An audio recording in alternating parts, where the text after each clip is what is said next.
Welcome, listeners, to a brand new bonus episode of Oh My Word Podcast. And today we have a really special treat. We have April Davila is with us, and she is an author.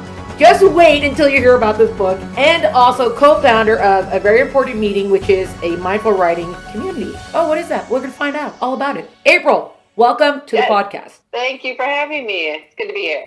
It's very exciting to have you, and I just want to dive right into everything at the same time, but we'll try to keep an orderly process to this. Okay, so you have this book, and there's ostriches. Yes. That's what we're going to say for right now. How did this even come about? It's funny, the title, 142 Ostriches, I had this whole other title, and then a mentor of mine was, everyone's going to call it the Ostrich book, you should just embrace that. So I ended up changing the title last minute to embrace the fact that it actually is set on an ostrich ranch. It came about because I was actually, very loosely, I started telling the story. It was based on my mom's experiences growing up on a dairy farm in the Sacramento Valley, but I didn't know anything about dairy ranching, dairy farming. See, I don't even know. And I love the desert. I wanted to set it in the desert. And so I was being stubborn and trying to find some kind of ranch that would be in the desert. And I Googled and found it was called the OK Ostrich Corral. As you do when you're a writer, I pitched it as a travel story. And then I went out to write the travel piece and interview the guy who owns the place. And as soon as I got there, I was like, this place is amazing. Ostriches are just these wonderful walking contradictions because in some ways they're really beautiful and graceful. In some ways they are terrifying and scaly and almost dinosaur-like. And I was telling the story about family, and as most families are, full of contradictions, how you can really love someone and still be really angry with them. And when I saw this place just embodied contradiction, I was like, oh, this is where I have to set my story. So the story is much more about the family, but I just love the setting. I love the desert. Like I said, the contradictions of the birds really suited the story, and that's how it all came about. Okay, I have so many follow-up questions. Number one, basic. It's called an ostrich ranch and not a farm. Like, how come they get to be called a ranch? Yeah, ostriches, because it's not like a very well-tread path here in the United States, people kind of use the terms interchangeably. I guess a ranch would be the more accurate term, but the way that I've written the establishment is that they don't farm the animals for meat, like a traditional cattle ranch, and so they sell the eggs, and so that's much more of a farm, like a chicken eggs kind of thing. The terminology is a little gray. I kind of use them interchangeably. Yeah. The place that you went to, the OK Ostrich Corral, what are they doing with those ostriches there? So it's actually not there anymore. Oh. I started writing this book a long time ago, and the proprietor of the ranch actually passed away in 2017, so It's not there anymore. Yeah. But when it was there, it was a meat and leather operation. So he sold the birds for their meat and then also sold the leather. And then he had things like emptied out eggshells that he sold as novelties and ostrich feathers you could buy. But those are much more novelty items. The bread and butter of his business was meat and leather. Wait a second. People use ostrich skin as a leather? Oh, it's fancy. Yeah. Ostrich leather purses are in the hundreds. They're really beautiful because the texture of the leather, where the feathers are attached to the body, leave this really intricate pattern in the leather. Huh. It's gorgeous. It's gorgeous. It's very expensive.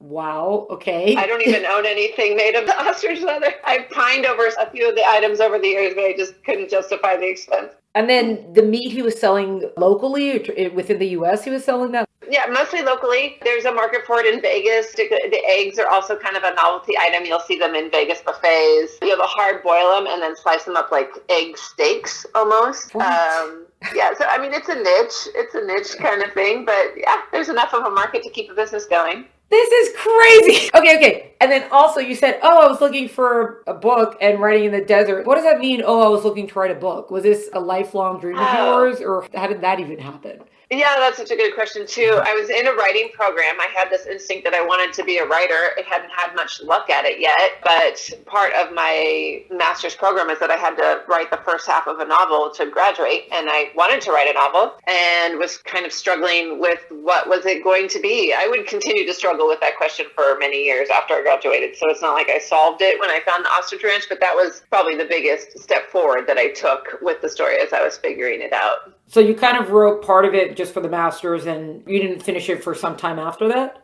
Well, I mean, I finished a draft and then started over and then finished a draft and started over. I must have written like 14 drafts in 10 years. So it was a long process. Oh, wow. Were you not doing other writing in between? You were just doing other kind of work in between? I was doing work. I was working full time, but the novel was the only thing I was working on creatively for myself. Okay. I would get up at 5 a.m. and write before the kids woke up, before I had to go to work, and did that for years. And it was exhausting, and many times I wanted to quit. And then my husband would give me a little pep talk and remind me how much I always wanted to write a novel, and I'd get back to it and keep working. Yay, good for him. Yeah, thank goodness for him. Yeah. So once you did finally finish it and you were ready with it, what was your next step after that to publication? I queried agents and found an agent, and then he took it out and sold it to the publisher, who ended up publishing it as Convention Books. From the time I finished it, it was pretty traditional publishing route. Oh, so you only got the agent after you had finished writing the actual book? Yeah, generally for fiction, at least first-time fiction writers, that tends to be how it works. If you're writing nonfiction, you sell it before you write it. You tend to take the idea out and sell it as an idea or an outline, maybe with a sample chapter or two. But with fiction, they want to see it done before they commit to it. Right. And then how would you summarize, we kind of got some glimpses about what the book's about, but how would you summarize what the book is about?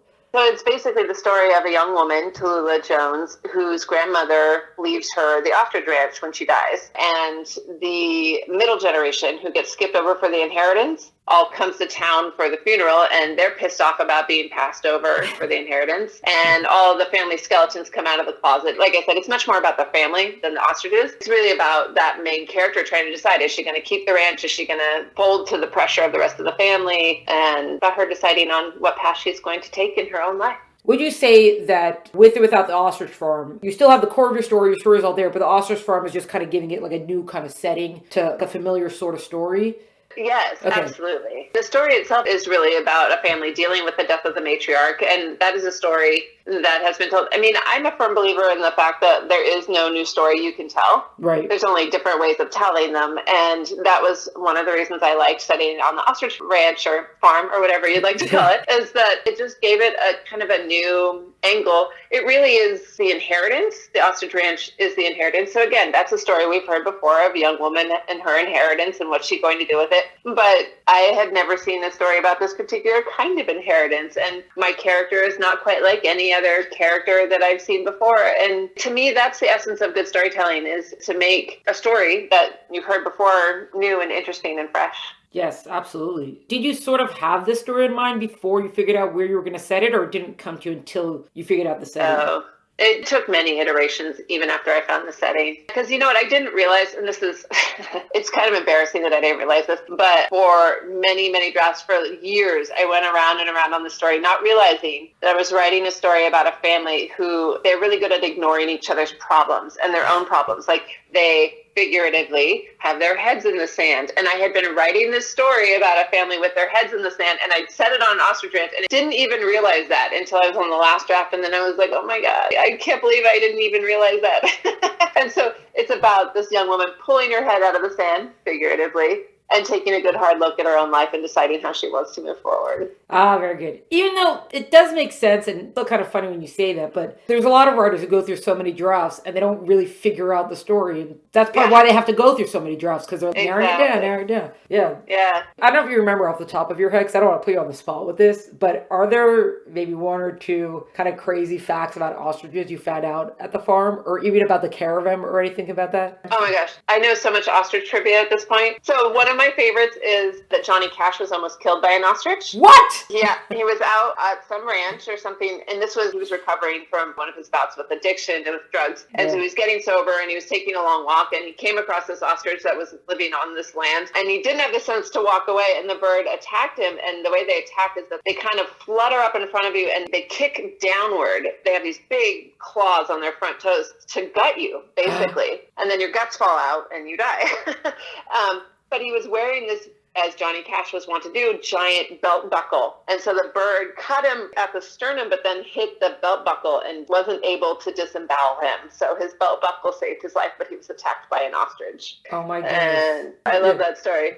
And then in terms of the actual ostriches, There's so many. I think the most interesting fact I learned was that bird brains are actually wired differently than mammalian brains. And so when we use that term bird brain to imply that somebody isn't very bright or that birds aren't very smart, it's actually completely wrong. It's just that we've always brought our mammalian bias to looking at the structure of a bird brain. But it's the same way of like if you looked at the bird bones aren't like our bones, they're hollow. And it's like birds are all evolved in just a different way to be lighter and more compact. Well, maybe not more compact in the case of the ostrich, but their brains are. So even though their brains are small, they're actually really smart, arguably very smart. There hasn't been a lot of definitive testing on the exact intelligence of ostriches, but birds in general are smarter than we think they are. I know someone who has a cockatoo, big, beautiful white bird, and she always says that. When you call someone a bird brain, it's a compliment because birds are so intelligent. Right. Yeah, exactly. Okay, one second. Go back to this Johnny Cash story, and he came across an ostrich because that's what people do, apparently. Well, apparently the owner of the land had, like, it was a pet ostrich or something. I don't remember why the ostrich was out there, but it wasn't like he was just walking randomly in the desert and came across an ostrich. It was a privately owned bird on private land. That's something that people do that is considered like an exotic pet to have. Well, I guess it is. I guess, yeah. I don't know why you'd want one. They're scary. But, yeah. Tigers, too. Yeah. They're officially pretty fast, though, ostriches, are they? Oh, they're very fast. Yeah. Not as fast as a cheetah, but they're very fast. They're like 40 miles an hour fast. Do they have better endurance than a cheetah? Because cheetahs don't go fast for very long. Yeah, and I think that's their survival tactic, is that if they can evade the cats for even the first bit of the run, cats tire quickly. So they're not as fast, but they can run a lot further. Right. And then this ranch farm that's in the desert, was it just because desert has space, or do they actually do well in the desert? Well, they're desert animals. They've evolved to live in the desert, but also desert land is cheap here in Southern California. The guy who ran the ranch, he'd been an investment banker in the 80s in New York and really just got fed up and had enough. And he'd read something about how ostrich meat was really lean and how it was going to be the new health craze of the 80s. And he just ordered 2 breeding pairs of ostriches and had them shipped out to, like, he bought some land sight unseen and was just like, I'm going to start an ostrich ranch. And that was how he got started. That is crazy. Why big if you can raise ostriches? Okay. Yeah, I think he wanted to be out in nature and the price was right to get started. He told me some great stories about all the things he did wrong as he was getting started. It was really interesting. Not all of it made it into the book, but some of it did. Oh, wow. It's funny because probably the desert is probably the only thing that you could actually land-wise buy in California these days. So yeah, for cheap at least. Yeah, right. Okay, so just shifting over a little bit, a very important meeting, this writing community. What is it? What's the deal with it? So it started during the pandemic.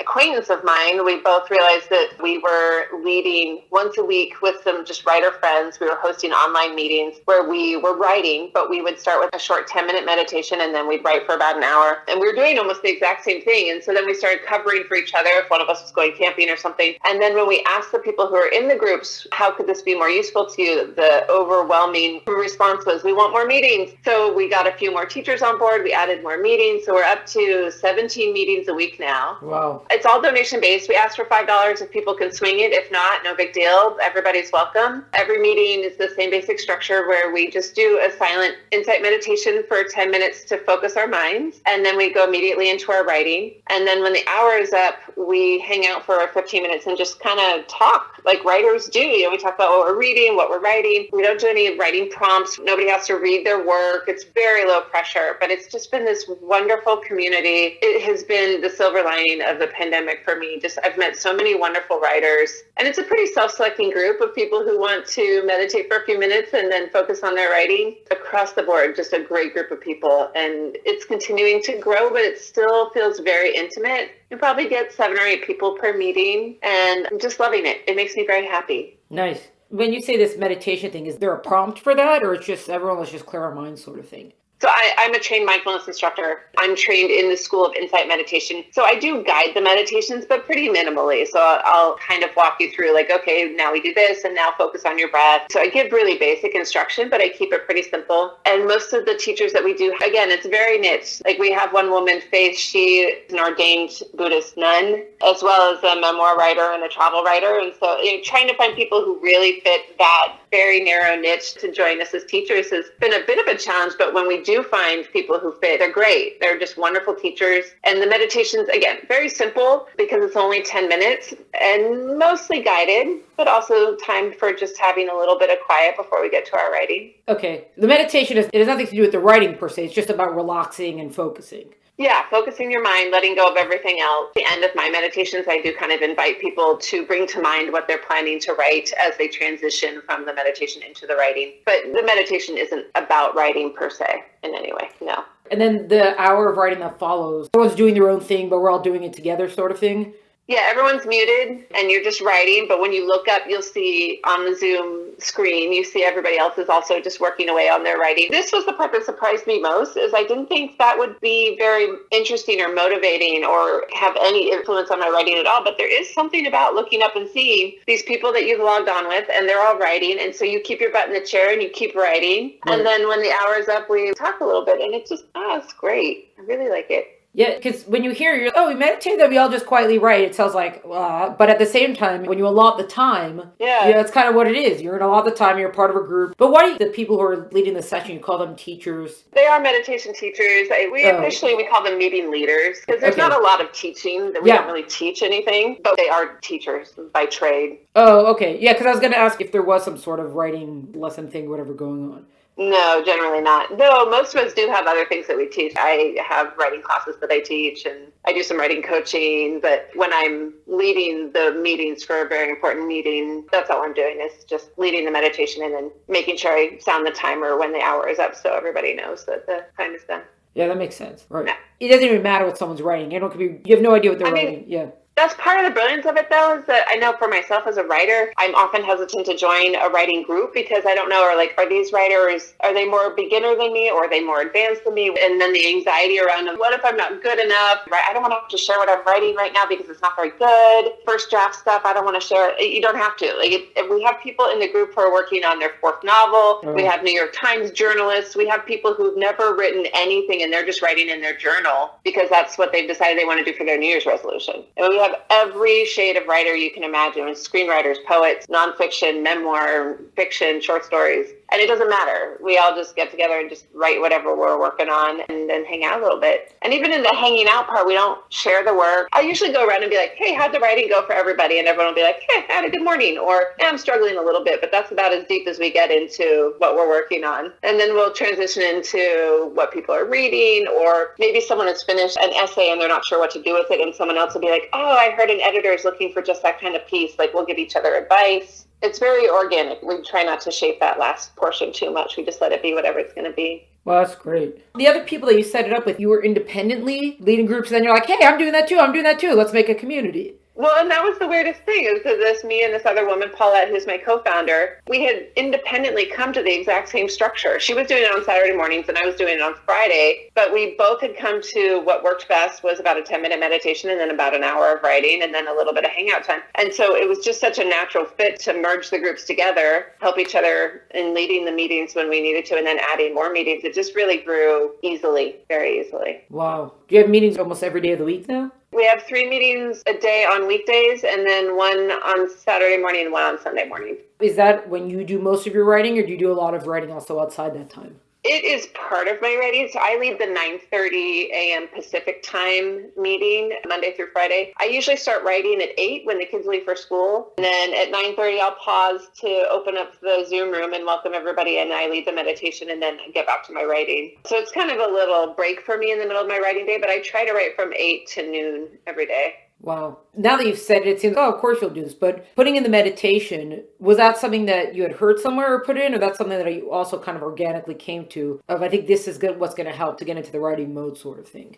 Oh, it's just the way I was writing. In the past, when I've tried to do writing groups, I have found that one of the biggest hurdles is that everyone gets online on Zoom and just gets to chatting, and then the hour goes by and you haven't written anything, and it's like, damn it, I put aside this hour to write, right. And it didn't help me at all. And so something about saying like, okay, we have 5 minutes to hang out while everyone gets logged on, and then we're starting the meditation, and then there's no equivocation about when do we start our writing, are we getting our hour in. We keep very strictly to that structure so that people know exactly what they're getting. But there the reason I started with that structure is that for me, when I sit down to write, I always meditate for a few minutes before I start, just because it allows me to let go of all the other things that are begging for my attention, because I can't write otherwise. Yeah, that's true. 8 to 12. So what kind of writing are you working on during that time? Mostly fiction. I do some freelance work still. I try to do my freelance work in the afternoon. Ideally, my day is 3 to 4 hours of fiction in the morning. But if I'm up against a deadline, sometimes that morning gets devoted to my freelance work. But mostly I'm working on fiction. I'm almost done with my second novel. I've started outlining some other ideas I'm playing with. And